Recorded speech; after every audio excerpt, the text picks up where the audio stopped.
бо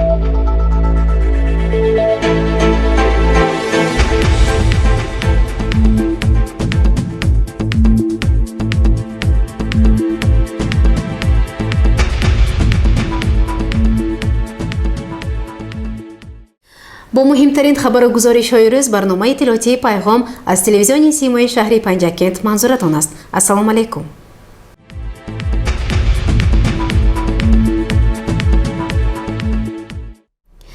дастгирии соҳибкорӣ як омили муҳим барои рушди иҷтимоию иқтисодӣ ба ҳисоб меравад.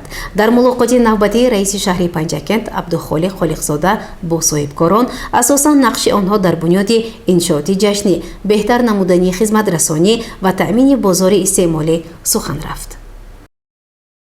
дар раванди ташаккул ва рушди Тоҷикистон чун давлати соҳибихтиёру мустақил, соҳаи иқтисодиёт бо такя ба рушди фаъолияти соҳибкорӣ ва бахши хусусӣ нақши ниҳоят бузург дорад. бинобар ин аз рӯзҳои нахустини истиқлолияти давлатӣ ба рушди соҳаи мазкур эътибори аввалин дараҷа зоҳир карда шуд, ки ҳадафи асосии он пеш аз ҳама афзоиши мунтазами тавлиди маҳсулоти ватанӣ, муҳайё сохтани ҷойҳои нави корӣ, истифодаи самараноки захираҳои мавҷуда ва ба ин васила баланд бардоштани сатҳи некуаҳволии мардум маҳсуб меёбад. бо ин мақсад ҳар моҳ дар мақомоти иҷроии маҳаллии ҳокимияти давлатии шаҳри Панҷакент мулоқоти раиси шаҳр бо соҳибкорони шаҳру деҳот баргузор мегардад ва дар ин вохӯрӣ соҳибкорон метавонанд иштирок намуда хоҳишу дархост ва пешниҳодҳояшонро манзур намоянд.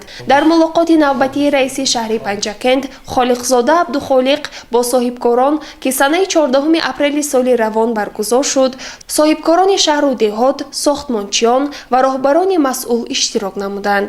раиси шаҳри Панҷакент қайд намуд, ки дастгирии давлатии соҳибкорӣ ҳамчунин сол ба сол зиёд шудани имтиёзҳо барои соҳибкорон аз қабили сода гардонидани ҷараёни ба қайдгирии субъектҳои соҳибкорӣ, мукаммал ва дақиқ гардонидани қонунгузории андоз, имтиёзҳо барои ворид намудани технологияҳои муосири истеҳсолӣ, ҷорӣ кардани қарзҳои бонкӣ бо фоизҳои кам ва дастрас зоҳир мегардад. мақомоти иҷроии маҳаллии ҳокимияти давлатии шаҳри Панҷакент ҳамеша иқдомоти соҳибкоронро вобаста ба ободу зебо гардонидани шаҳру деҳоти Панҷакент дастгирӣ менамояд. дар идомаи мулоқот чанде аз соҳибкорон фикру андешаҳояшонро оид ба фаъолияти соҳибкорӣ ва рушди ин соҳа дар шаҳри Панҷакент баён намуданд ва ҳамзамон ба раиси шаҳри Панҷакент Холиқзода Абдухолиқ барои дастгирии соҳибкорон изҳори миннатдорӣ баён сохтанд.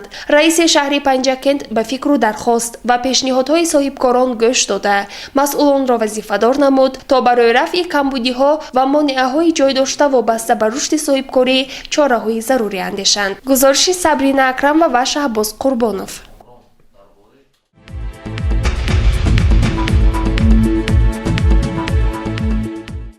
рӯзи шанбаи гузашта дар мақомоти иҷроияи маҳаллии ҳокимияти давлатии шаҳри Панҷакент аз тарафи муовини раиси шаҳр Хусрав Дӯстбойзода қабули шаҳрвандон доир гардид. мутаваҷҷеҳ бошед ба гузориши дигари барнома.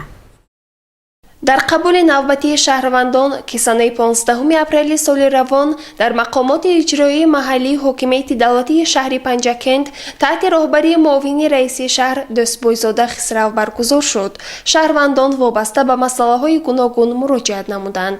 дар қабули шаҳрвандон асосан сокинон вобаста ба масъалаҳои тақсимоти замин, кӯмак ба оилаҳои ниёзманд, дастгирии соҳибкорони ҷавон, низоъҳои оилавӣ, надоштани манзили истиқоматӣ, танқисӣ аз оби нӯшокӣ ва пулизӣ ва дигар масъалаҳо муроҷиат намуданд.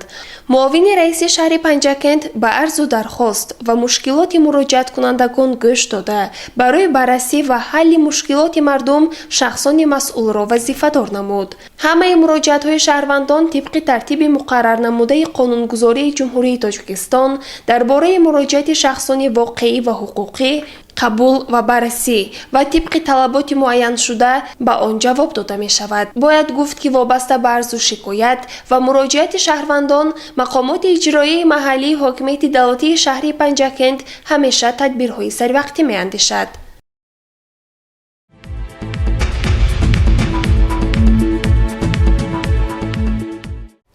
идомаи барномаи иттилоотии пайғом бо мақсади эҳёи ҳунарҳои мардумӣ аз ҷумла чакан дар кӯхи фарҳанги шаҳри Панҷакент фестивали шаҳрии 100 ранги чакан баргузор гардид. چکن نوعی از هنرهای مردمی می باشد که تاریخ نهایت قدیمه داشته به حیات و زندگی عرف و عادت و عالم معنوی خلق تاجیک زیچ علاقمند است. با اقدام پرزیدنت جمهوری تاجیکستان پیشوای ملت محترم امام علی رحمان در جلسه 13 کمیته بین حکومتی عاید به حفظ میراث فرهنگ غیرمادی یونسکو در شهر پورت لوئیس جمهوری ماوریکی نامیناسی چکن هنری گلدوزی در جمهوری تاجیکستان از جانب این سازمان به میراث فرهنگ غیرمادی بشریت رسما وارد گردید. طبق نقشه چاره‌بینی شعبه کار با زنان و عالی نزد مقامات اجرایی محلی حاکمیت دولتی شهر پنجکند در بنای کاخ فرهنگ آزمون صدرنگ چکن و فستیوال شهری هنر بهتر از زر بود برگزار شد. در درآمدگاه تالار کاخ فرهنگ از جانب هنرمندان شهر و دهات پنجکند هنرهای ملی قدیمه به معرض تماشا گذاشته شده بود. معاون رئیس شهر پنجکند پروینه نقیبی و هیئت حکمان از هنر بانوان گلدختران دیدن نموده با آنها عاید هر یک هنر سوال و جواب ها کردند. فستیوال شهری صدرنگ چکن را معاون رئیس شهر پنجکند پروینه نقیبی افتتاح نمود. سپس اشتراکچیان از روی شرط‌های آزمون برآمد نمودند. همزمان از طرف شعبه فرهنگ مقامات اجرایی محلی حاکمیت دولتی شهر پنجکند برنامه کنسرت نمایش داده شد. در خاتمه چاره‌بینی هیئت حکمان فستیوال شهری صدرنگ چکن را جمع بست و غالبان را معین نموده آنها را با سپاسنامه رئیس شهر و تحفه‌های خاطروی قدردانی نمودند. گزارش دلشاد حلیم و خیام جرایف و شهباز قربانов. بینندگان گرامی یادآور می‌شویم که برنامه الهیده از فستیوال صدرنگی چکن روزهای نزدیک نمایش داده می‌شود.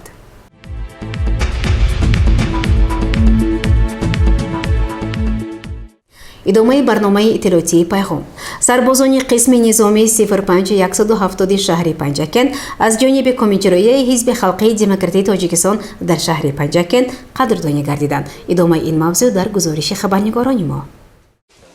همکاری‌های کمیته اجرایی حزب خلق دموکراتی تاجیکستان در شهر پنجکند با قسم‌های حربی خیلی خوب براه مانده شده. این ضمن دیداربینی ماموریت کمیته اجرایی شهری از قسم حربی 05170 تاکید گردید.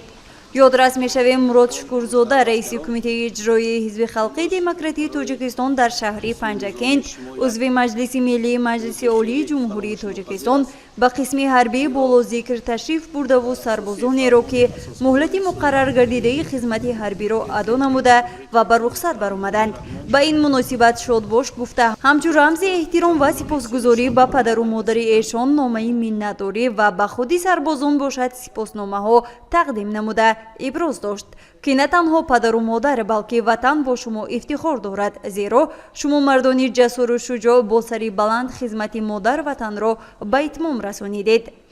در این قطار سربازانی را که تازه به صف قواهای مسلح کشور پیوستند و خدمت حربی را در قسم نظامی 05170 شهر پنجکند به انجام خواهند رسانید تبریک گفته و به ایشان در این راهی پرشرف بردباری تمنا نمود.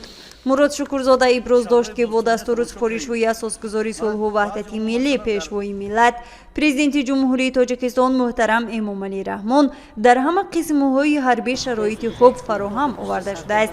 تنها می‌باید جوانمردان وطن دوستی کشور به صف قواهای مسلح پیوسته و وطن خود عائله خود را حمایت نمایند.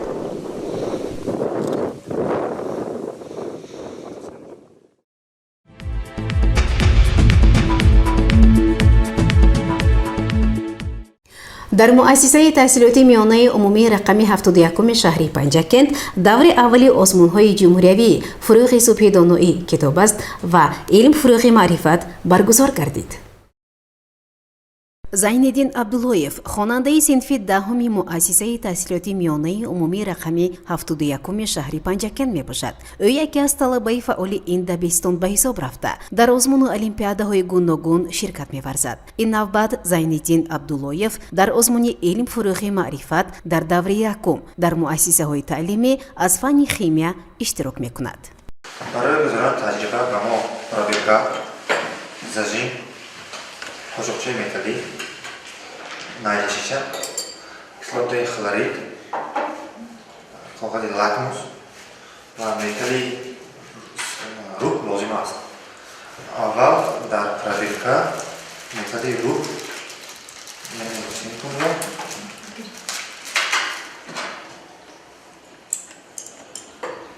Дуто методи руб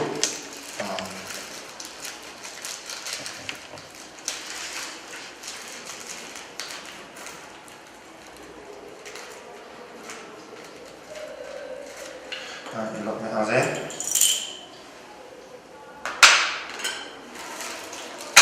Пас аз ин ба он кислотаи хлорид илова менамоем. Аз начишаш истифода будем.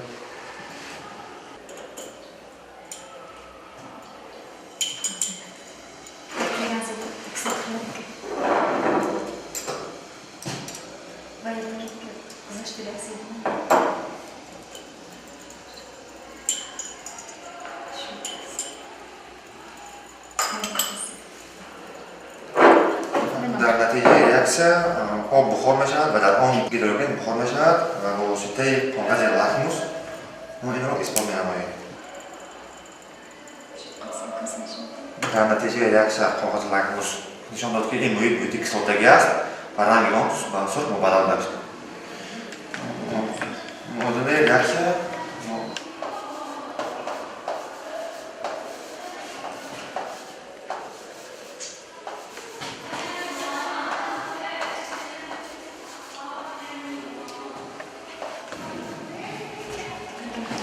соҷида аюбова бошад хонандаи синфи 11 ҳамин муассисаи таълимӣ мебошад. ӯ низ дар озмуни илм фурӯғи маърифат аз фанни химия иштирок намуда дар кори лабораторӣ маҳлули хлориди мисро ҳосил намуд.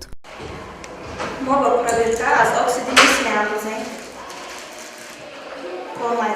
бо қошуқчаи металлӣ каме меандозем.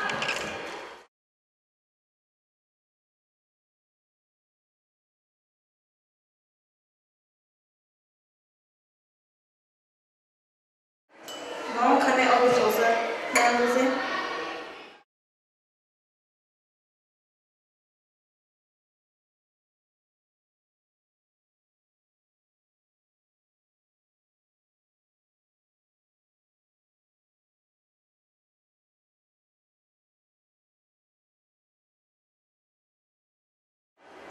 آن رو آمیخته می‌کنیم و کسلات خلوریت با آن همراه می‌کنیم.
محلول آماده نموده‌مان رو گرم می‌کنیم.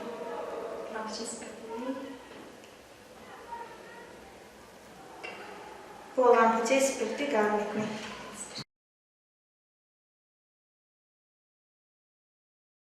در نتیجه چنین ماده حاصل شد که رنگ سبز را گرفت.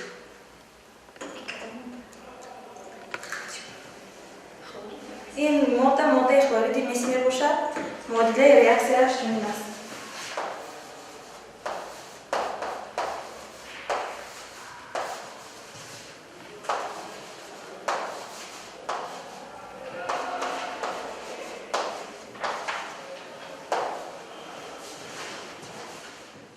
ин ҷавонон ва дигар хонандагони болаёқати муассисаи таҳсилоти миёнаи умумии рақами 71 дар озмуни ҷумҳуриявии илм фурӯғи маърифат иштирок карда савияи дониши худро санҷиданд. дар муассисаи таҳсилоти миёнаи умумии рақами 71 озмунҳои ҷумҳуриявии илм фурӯғи маърифат аз рӯи номинатсияҳои физика, химия, биология, география, технологияи иттилоотӣ ва озмуни ҷумҳуриявии фурӯғи субҳи доноӣ китоб аст, аз рӯи номинатсияҳои адабиёти кӯдакон ва наврасон, адабиёти классикии тоҷик, адабиёти муосири тоҷик, адабиёти ҷаҳон, эҷоди назм ва эҷоди наср доир шуд. то ҷаҳон буд аз сари одам фароз, кас набуд аз роҳи дониш бениёз. мардумони бихраданд дар ҳар замон, роҳи донишро ба ҳар гуна забон. гирд карданду гиромӣ доштанд, то ба санг андар ҳаме дин гоштанд. дониш андар дил чароғи равшан аст, ва самабад бар тани ту ҷавшан аст. бояд гуфт ки озмуни ҷумҳуриявии илм фурӯғи маърифат таҳти сарпарастии президенти ҷумҳурии тоҷикистон муҳтарам Эмомалӣ Раҳмон бо мақсади амалисозии 20-солаи омӯзиш ва рушди фанҳои табиатшиносӣ дақиқ ва риёзӣ дар соҳаи илму маориф баргузор мекардад. озмун бо мақсади рушди тафаккури техникӣ, тарғиби ҷаҳонбинии илмӣ, дастрасӣ пайдо кардан ба техникаву технология, тавсеяи ихтироъкорӣ ва навоварӣ, пайвасти илм бо истеҳсолот, ҷалби бештари хонандагону донишҷӯён ва дигар қишрҳои ҷомеа ба омӯзиши фанҳои риёзӣ, дақиқ ва табиӣ, ҳамчунин дарёфт ва муаррифии истеъдодҳои нав дар ин самтҳо байни хонандагони муассисаҳои таҳсилоти миёнаи умумӣ, хонандагону донишҷӯёни муассисаҳои таҳсилоти ибтидоӣ миёна ва касбӣ, ходимони илмӣ, аспирантон, докторантон, унвонҷӯён, докторантҳо, муҳандисон, конструкторон ва дигар намояндагони касбу кори гуногун баргузор мегардад. бояд гуфт ки имрӯзҳо дар тамоми муассисаҳои таҳсилоти миёнаи умумӣ шаҳру деҳотии Панҷакент даври аввали озмунҳои ҷумҳуриявии илм фурӯғи маърифат, фурӯғи субҳи доноӣ китоб аст ва тоҷикон оинаи таърихи миллат гузаронида мешавад. даври дуюм нимаи дуюми моҳи майи соли равон дар маркази шаҳр ва даври сеюм нимаи дуюми моҳи сентябр дар вилоят ва ниҳоят даври чорум даври ҷумҳуриявӣ буда. ғолибони ҷойҳои якум, дуюм ва сеюм байни ҳам аз ин ё он номинатсия рақобат мекунанд. умед мекунем ки хонандагони муассисаи таҳсилоти миёнаи умумии рақами 71 шаҳри Панҷакент дар даври якум ғолибиятро ба даст оварда, ба даври дуюм, сеюм ва чорум рохат мегиранд, дар даври ҷумҳуриявӣ сазовори ҷойҳои намунавӣ мегарданд. гузориши Муниса Атамулоева ва Исмоилҷон Холов. бинандагони гиромӣ, ёдовар мешавем ки гузориши муфассал аз ин озмунҳои ҷумҳуриявӣ намоиш дода мешавад.